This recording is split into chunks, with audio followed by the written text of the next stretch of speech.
नमस्कार, 10 बजे रात पूरे दिन की बात में आप सभी दर्शकों का बहुत स्वागत करता हूं। मैं राहुल सौमिले। पहली खबर देश की राजधानी दिल्ली से है, जहां लोकसभा राज्यसभा में जमकर हंगामा आज हुआ है। बीजेपी ने जोर शोर से लंदन में दिए गए राहुल गांधी के बयान का मुद्दा उठाया।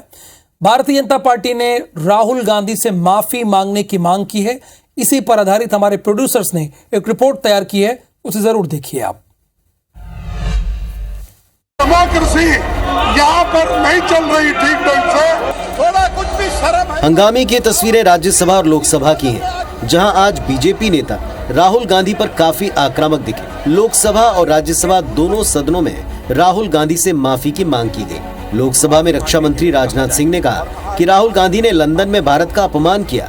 राहुल के बयानों की सदन के सभी सदस्यों को निंदा करनी चाहिए। उन्हें सदन के सामने माफी मांगने के लिए कहा जाए। लोकतांत्रिक व्यवस्था पूरी तरह से तहस नहस हो रही है और विदेशी ताकतों को आकर यहाँ पर भारत के लोकतंत्र को बचाना चाहिए। कि भारत की गरिमा पर, भारत की प्रतिष्ठा पर उन्होंने गहरी चोट पहुंचाने की कोशिश की है। अध्यक्ष महोदय, मैं आपसे यह मांग करता हूँ कि पूरे सदन के द्वारा उनके इस व्यवहार को कंडम किया जाना चाहिए और उनको ये आपके द्वारा निर्देश दिया जाना चाहिए कि संसद के फोरम पर आकर वह क्षमा याचना करें। अध्यक्ष महोदय, मैं आपसे अनुरोध करना चाहता हूँ। इधर दूसरी तरफ सत्ता पक्ष के बयान को लेकर कांग्रेस अध्यक्ष मल्लिकार्जुन खड़गे ने पलटवार किया। इनके स्टेटमेंट को मैं कंडम करता हूं और उन्होंने कहा डेमोक्रेसी को जो नहीं है इस देश में, यहाँ जो चल रहा है उस विषय के बारे में सारी दुनिया जानती है। कह सकते हैं कि कांग्रेस बीजेपी के बीच हमेशा की तरह एक दूसरे पर वार पलटवार है। पर सवाल ये, क्या राहुल अपने बयान पर माफी मांगेंगे? तो सवाल बड़ा है और आगे बढ़ते हैं। आज कांग्रेस ने देशव्यापी प्रदर्शन किया। अडानी ग्रुप के बहाने कांग्रेस ने केंद्र को कटघरे में खड़ा करने की कोशिश की। बात एमपीसीजी की करें तो भोपाल में कांग्रेस कार्यकर्ताओं का वाटर कैनन का इस्तेमाल किया गया। तो वहीं रायपुर में कांग्रेस के प्रतिनिधिमंडल ने राज्यपाल से मुलाकात की।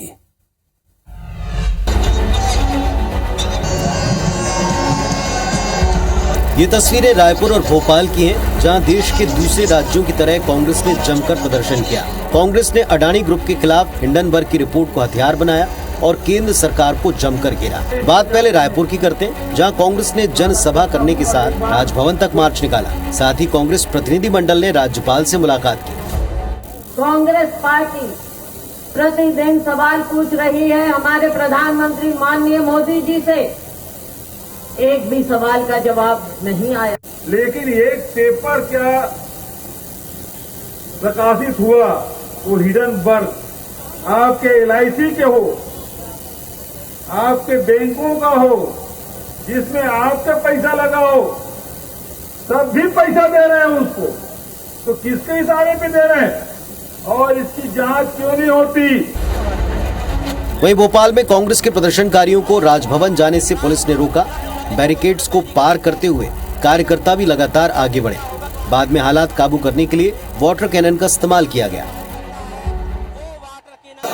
अगर आप सबने अपनी कमर कस ली तो कोई नहीं रोक सकता।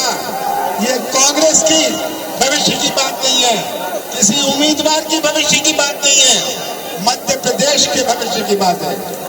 कुल मिलाकर एक बार फिर आज कांग्रेस पार्टी ने जमकर शक्ति प्रदर्शन किया। अडानी ग्रुप के बहाने केंद्र को जमकर घेरा।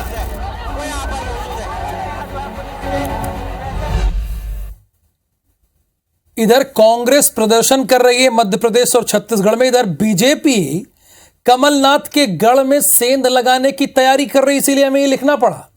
केंद्रीय गृह मंत्री अमित शाह 25 मार्च को छिंदवाड़ा के दौरे पर रहेंगे। उनके दौरे की तैयारियों को लेकर जिले के प्रभारी मंत्री कमल पटेल ने पुलिस ग्राउंड सभा स्थल का दौरा करके जायजा लिया और कलेक्टर एसपी को जरूरी निर्देश दिए। बता दें कि शाह अपने दौरे के दौरान एक आम सभा को संबोधित करने के साथ वरिष्ठ बीजेपी नेताओं और प्रबंध समिति की बैठक लेंगे। इस दौरान शाह बूथ स्तर के कार्यकर्ताओं से मिलेंगे। वहीं प्रभारी मंत्री कमल पटेल ने यह बताया कि बीजेपी आगामी विधानसभा चुनाव में 7 सीट और लोकसभा चुनाव में 51% वोट हासिल करने की दिशा में कार्य कर रही है। एक विशाल सभा होगी जिसमें भारतीय जनता पार्टी में पूरे छिंदवाड़ा के लोग शामिल होंगे और एक ऐतिहासिक सभा करके भारतीय जनता पार्टी का परचम फहराने के लिए, जनाधार बढ़ाने के लिए और 23वें चुनाव में छिंदवाड़ा जिले की सभी सीट जीतने का हम संकल्प लेंगे। इंदौर के तिलक नगर से लव जिहाद का मामला सामने आया है। युवती ने शादाब नाम के युवक के खिलाफ लव जिहाद समेत विभिन्न धाराओं के तहत मामला दर्ज कराया है। युवती ने बताया कि शादाब उर्फ कबीर धर्म परिवर्तन कर शादी करने का दबाव बना रहा था। शादाब ने अपने आप को कैंसर पीड़ित बताकर दोस्ती की। युवती को फिर उज्जैन ले गया, जहां शादाब ने युवती से शादी की बात कही। साथ ही शादाब ने कोल्ड ड्रिंक में नशीला पदार्थ पिलाया और शारीरिक संबंध बनाया। बाद में आरोपी कबीर ने युवती को अजमेर ले जाकर धर्म परिवर्तन कराने की कोशिश भी की। इसी दौरान युवती को कबीर के बारे में जानकारी लगी कि उसका नाम शादाब है। पीड़ित युवती ने बताया कि युवक ने उसके साथ कई बार रेप किया, जिसकी वजह से युवती को 2 बार गर्भपात भी कराना पड़ा। साथ ही 55 लाख रुपए की मांग की। फिलहाल पुलिस ने मामला दर्ज कर लिया है और आरोपी को ढूंढ रही है। फरियादिया ने बताया कि उसका जो दोस्त था शादाब, वो उससे कबीर बन के बात करता था और इसके अलावा उसने उसके साथ मतलब फ्रेंडशिप करके और अपनी बीमारी का बहाना बनाकर कुछ उससे पैसे भी ले लिए हैं, जो कि काफ़ी बड़ी रकम है, 55 लाख के करीब रकम है।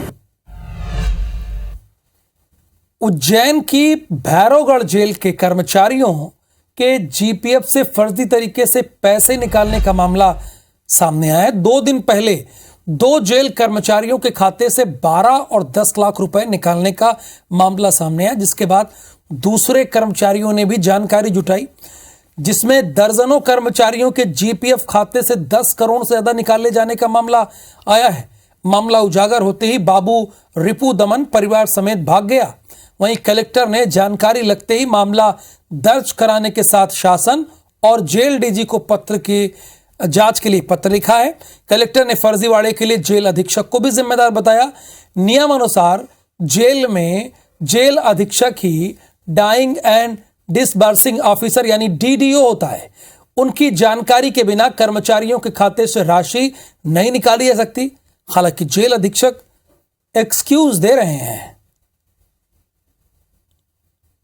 प्रारंभिक जांच में ये पाया गया कि 10 करोड़ रुपए से अधिक की राशि का गबन कतिपय लोगों द्वारा किया गया, जिसमें सरकारी कर्मचारी भी शामिल हैं, जेल के 1-2 प्राइवेट लोग भी हो सकते हैं। इसमें जेल अधीक्षक के लॉगिन आईडी का उपयोग कर अकाउंट्स के व्यक्ति द्वारा यह सारी राशि का गबन किया गया है। जबलपुर में मिशनरी जमीन के व्यवसायीकरण का जिन्न फिर बोतल से निकल आया है। मामले में राजस्व अमले ने मौके पर पहुंचकर चर्च की जमीन पर बने मॉल को नोटिस चस्पा किया है। जबलपुर में सीएनआई चर्च लैंड स्कैम के बाद चर्च की जमीनों पर हो रहे कमर्शियल यूज ने तूल पकड़ लिया है। पूर्व बिशप पीसी सिंह के कारनामे के बाद प्रशासन सचेत हो गया है। इसी सिलसिले में राजस्व अमला मिशनरी की जमीन पर संचालित एक मॉल पहुंचा और नोटिस चस्पा किया। दरअसल मिशनरी स्कूल की जमीन को प्रबंधन ने बगैर शासन की अनुमति के बिल्डर को बेच दिया था। लिहाजा अपर कलेक्टर के आदेश पर नोटिस चस्पा कर जमीन को सरकारी रिकॉर्ड में लेने की प्रक्रिया शुरू की जा रही है। नोटिस इस कारण चस्पा किया जा रहा है कि पूर्व में क्रिश्चियन स्कूल को भूमि शिक्षा के लिए दी गई थी, उसका विक्रय कर दिया गया है और वर्तमान में आज आप देख रहे हैं यहाँ पर एक व्यवसाय किया जा रहा है। शासन ने Methodist church in India Jabalpur को तैयब अली चौक के पास स्कूल के लिए 26,000 स्क्वायर फीट जमीन लीज पर दी थी। ये लीज साल 1999 में ही खत्म हो चुकी है, लेकिन स्कूल प्रबंधन ने बगैर शासन को बताए जमीन बिल्डर को बेच दी, जिस पर 2011 से मॉल संचालित है। सीजनल इन्फ्लुएंजा के नए वेरिएंट को लेकर केंद्रीय स्वास्थ्य मंत्रालय के अलर्ट के बाद एमपी में भी अलर्ट किया गया है, जिसके बाद स्वास्थ्य महकमे ने सभी अस्पतालों को सतर्क रहने के निर्देश दे दिए हैं।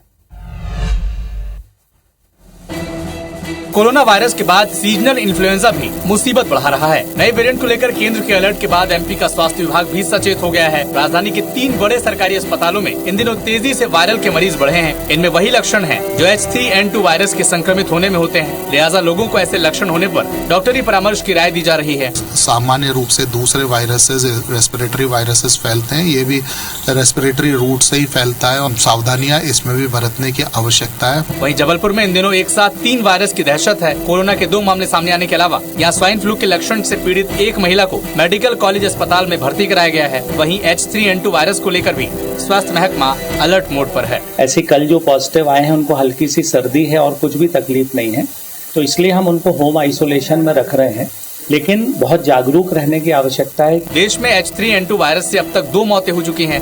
वहीं करीब 3,500 केस रिपोर्ट किए जा चुके हैं। छत्तीसगढ़ कांग्रेस प्रभारी कुमारी सैलजा ने कांग्रेस प्रदेश अध्यक्ष बदले जाने की खबरों को लेकर कहा है कि ऐसी सियासी बातें राज्यों में होती रहती हैं। उन्होंने ये भी कहा कि फिलहाल यहां ऐसी कोई बात नहीं है। छत्तीसगढ़ में सत्ता संगठन में तालमेल है। कुमारी सैलजा से बातचीत की है हमारे सहयोगी सौरभ सिंह परिहार ने।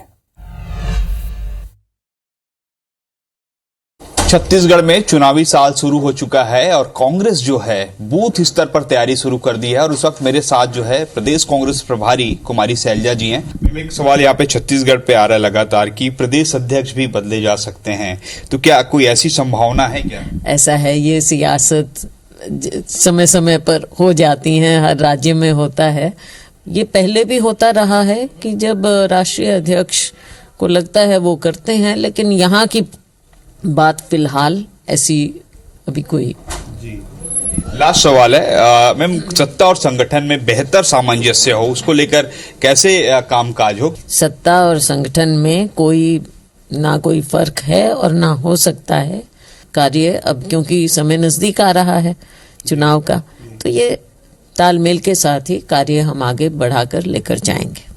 तो ये थे हमारे साथ कुमारी सैलजा जी, जिन्होंने बताया कि किस तरीके छत्तीसगढ़ में सत्ता और संगठन जो है बेहतर तालमेल है और 2023 का चुनाव जो है काफी आसान होगा और एक बार फिर से कांग्रेस जीत दर्ज करेगी। अब देखना होगा कि किस तरीके से चुनावी साल शुरू हो चुका है, सत्ता और संगठन से जुड़े पदाधिकारी मिलकर काम करेंगे। कैमरा मैनेजर के साथ सौरभ सिंह परिहार, IBC 24 रायपुर।